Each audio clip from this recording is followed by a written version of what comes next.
tanaman pembawa sial dan penghilang.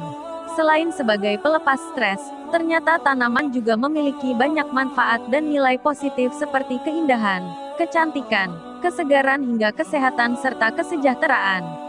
Meski membawa banyak hal positif pada kehidupan, namun sayangnya ada juga beberapa tanaman yang dipercaya bisa membawa sial dan kemalangan sehingga harus dihindari.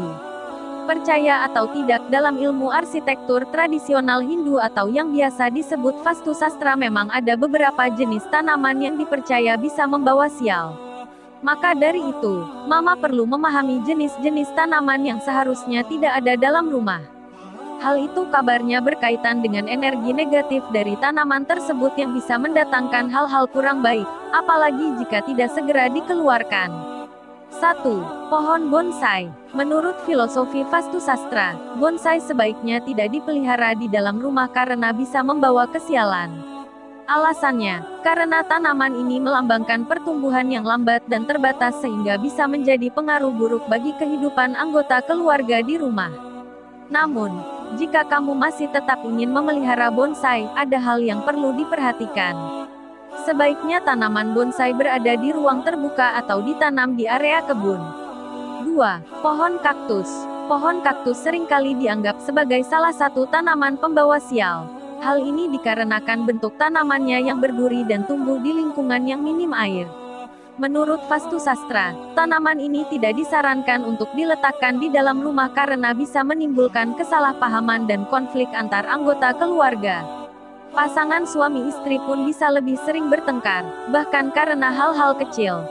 Asam jawa merupakan sejenis buah yang rasanya masam dan biasa digunakan sebagai campuran bumbu dalam berbagai masakan Indonesia. Beberapa orang biasanya menanam tanaman di dalam rumah untuk keperluan pribadi, seperti bahan dapur hingga obat-obatan. Namun sayangnya, tanaman ini tidak disarankan untuk diletakkan di rumah. Menurut Vastu Sastra, tanaman asam jawa atau tamarin bisa menarik energi negatif dan roh jahat. Oleh karena itulah, sebaiknya hindari meletakkan tanaman ini di dalam rumah jika kamu serta keluarga tidak ingin tertimpa sial dan kemalangan. 4. Pohon pepaya. Berdasarkan kepercayaan tradisional sejak zaman dahulu, pohon pepaya selalu diasosiasikan sebagai pohon yang kurang baik kehadirannya. Pasalnya, pohon pepaya tak hanya dipercaya membawa energi buruk ke rumah, tetapi juga dianggap sebagai salah satu tempat kesukaan makhluk gaib. Konon, apabila pohon pepaya ditanam di depan rumah maka akan mengundang malapetaka bagi seisi rumah berupa sakit serta kerugian usaha. Itulah alasan kenapa pohon pepaya disebut tanaman buah pembawa sial. 5. Pohon kapas. Percaya atau tidak, ternyata pohon kapas juga dianggap sebagai jenis tanaman pembawa sial oleh banyak orang. Loh kok bisa? Ya.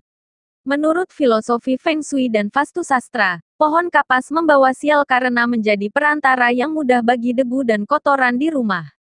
Debu dan kotoran juga dipercaya menjadi sumber kemalangan dan kemiskinan di rumah bila sering dibiarkan.